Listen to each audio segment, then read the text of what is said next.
Clive Staples Lewis, un auteur acclamé, penseur profond et croyant inflexible, porte les cicatrices d'avoir enduré les réalités brutales des tranchées de la Première Guerre mondiale.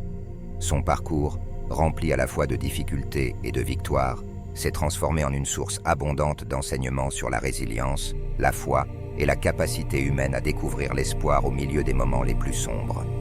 Aujourd'hui, je souhaite partager avec vous 5 leçons remarquables que Lewis transmet à travers ses écrits et ses expériences de vie.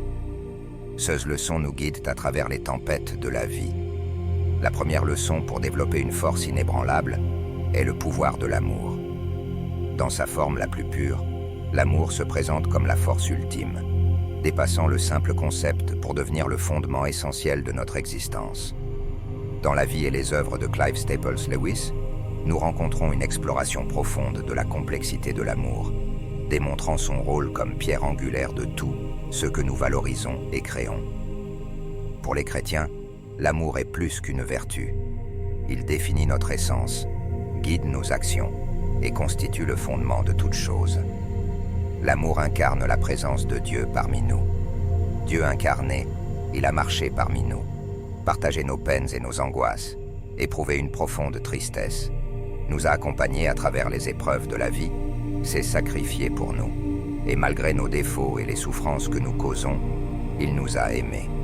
Sans amour, nos actions, nos réalisations et nos talents perdent leur signification.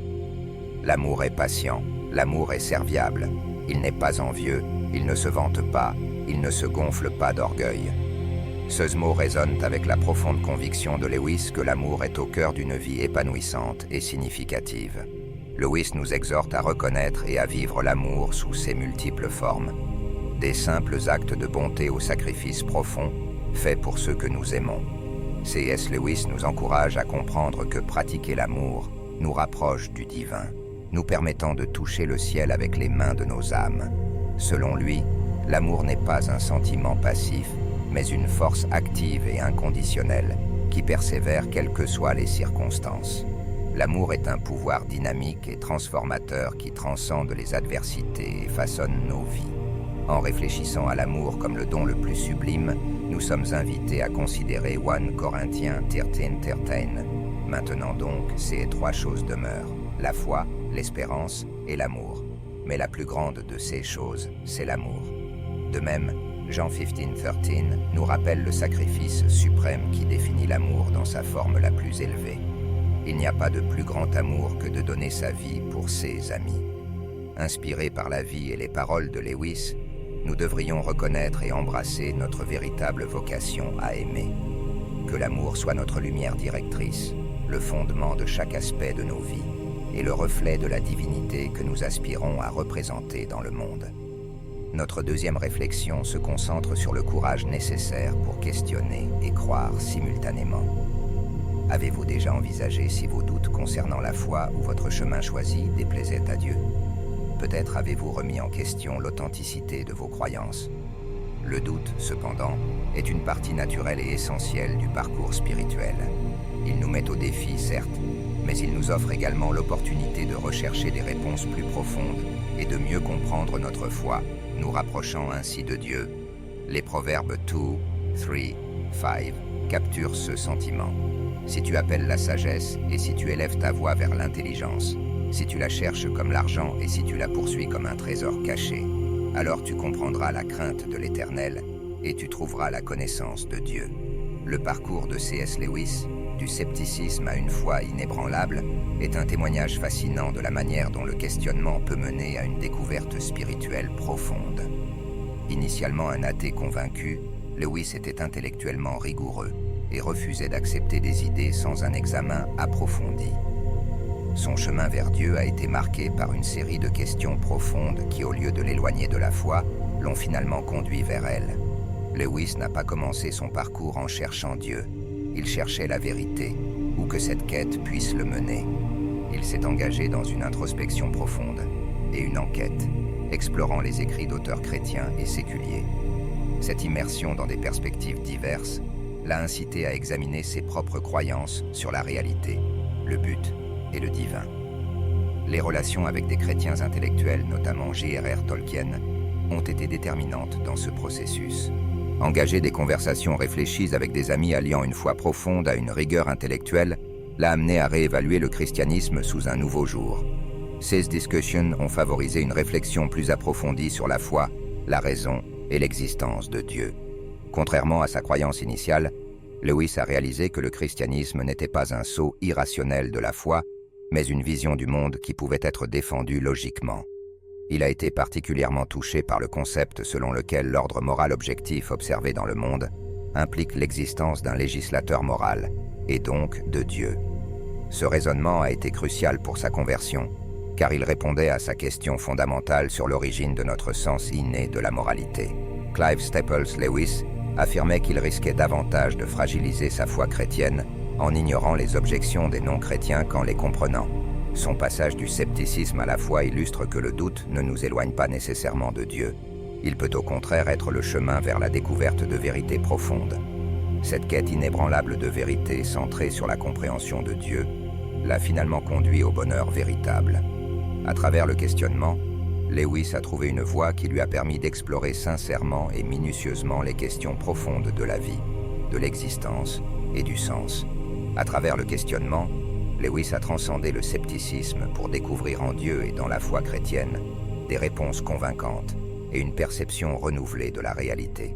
Son parcours souligne le rôle crucial du questionnement en tant qu'outil dans la quête spirituelle, un moyen pour tous les individus de chercher la vérité, de confronter les doutes et éventuellement de rencontrer Dieu. Lewis a connu une souffrance personnelle profonde tout au long de sa vie, offrant des insights précieux sur la nature humaine, la foi et la présence de Dieu dans les moments difficiles. Deux expériences significatives illustrent comment il a lutté avec la souffrance: la perte précoce de sa mère pendant son enfance, et plus tard, la mort de sa femme, Joy Davidman. Perdre sa mère à l'âge de 9 ans a été un événement dévastateur qui a marqué le début de la période prolongée de scepticisme et de remise en question de Dieu chez Lewis. Son service pendant la Première Guerre mondiale l'a également exposé aux horreurs de la souffrance humaine, approfondissant sa lutte avec l'apparente absence d'intervention divine. Cependant, l'exemple le plus poignant de l'expérience de Lewis avec la souffrance est peut-être sa réponse à la maladie et à la mort de Joy Davidman. Son chagrin était profond et intensément personnel, vivement décrit dans A Grief Observed. Dans cette œuvre, Lewis exprime ouvertement sa douleur, sa colère, ses doutes, et comment sa foi a été profondément ébranlée par la perte. Pourtant, à travers cette angoisse, Lewis a finalement trouvé un chemin vers une compréhension plus profonde et une connexion plus étroite avec Dieu. Il ne propose pas d'explication simpliste, mais partage plutôt un récit qui résonne avec quiconque a fait face à une perte profonde, démontrant comment la foi peut endurer l'épreuve et émerger plus forte de la souffrance. Comme l'a écrit Lewis, non, il ne s'agit pas d'expliquer la souffrance et de trouver un moyen de l'accepter. Il s'agit d'expérimenter la souffrance et d'apprendre à vivre avec elle, non pas de la diminuer ou d'essayer de l'oublier, mais de la laisser être transformative. La souffrance n'est pas une punition mais un outil, une leçon, pas un jugement. Comme Lewis l'a justement dit, Dieu chuchote dans nos plaisirs, parle dans notre conscience mais crie dans nos douleurs. C'est son mégaphone pour réveiller un monde sourd. Dans Romains 5, nous trouvons du réconfort. Bien plus, nous nous glorifions même des afflictions, sachant que l'affliction produit la persévérance une éprouvée, et l'éprouvée l'espérance. Et l'espérance ne trompe point, parce que l'amour de Dieu est répandu dans nos cœurs par le Saint-Esprit qui nous a été donné.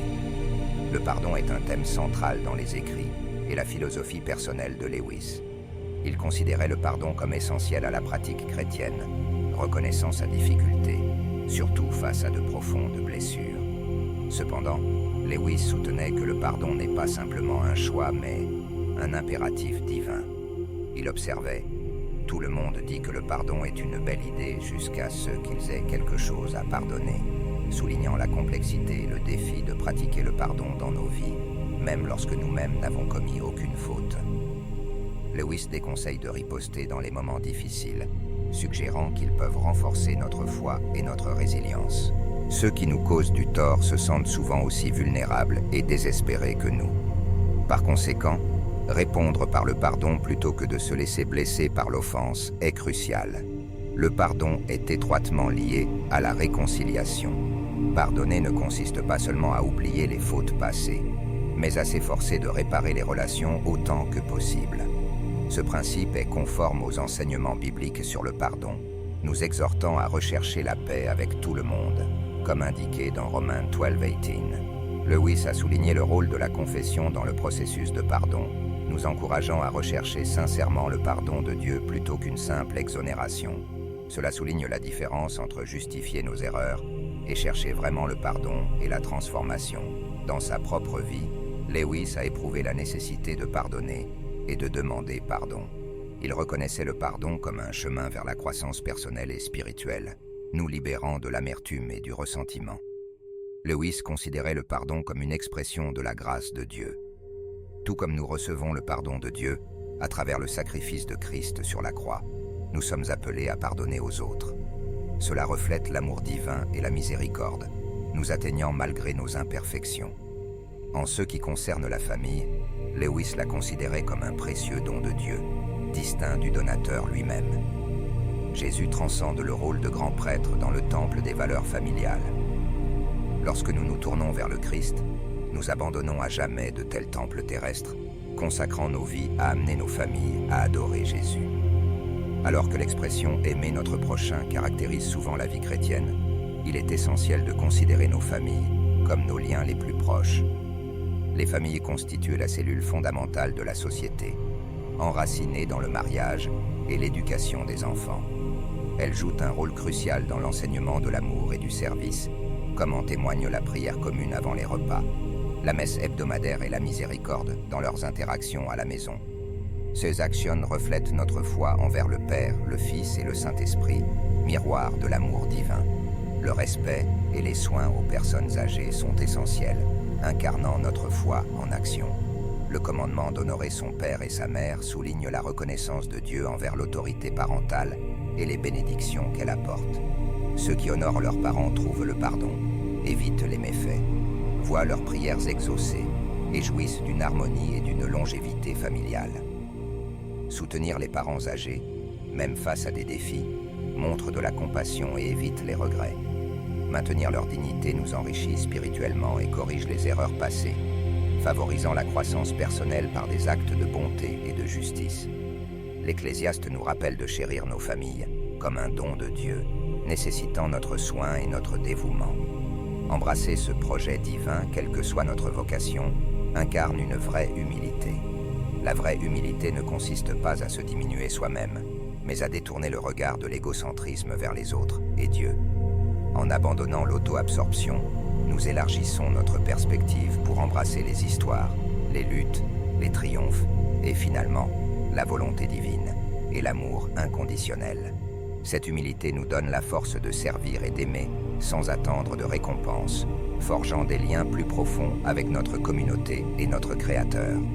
Une telle vie cultive une stabilité émotionnelle et spirituelle, ancrée dans la foi et l'altruisme, résistante aux défis de la vie. Reconnaître les pièges de l'orgueil est crucial, car sa présence subtile peut miner la résilience. Réfléchir à et pratiquer l'humilité quotidiennement favorise la croissance personnelle, où la force ne vient pas de nous-mêmes, mais de la grâce divine. La foi, selon C.S. Lewis, consiste à tenir courageusement, fermement à des croyances malgré leur nature invisible. Ce n'est pas seulement une croyance, mais une profonde conviction résonnant en nous, offrant certitude au milieu de l'incertitude.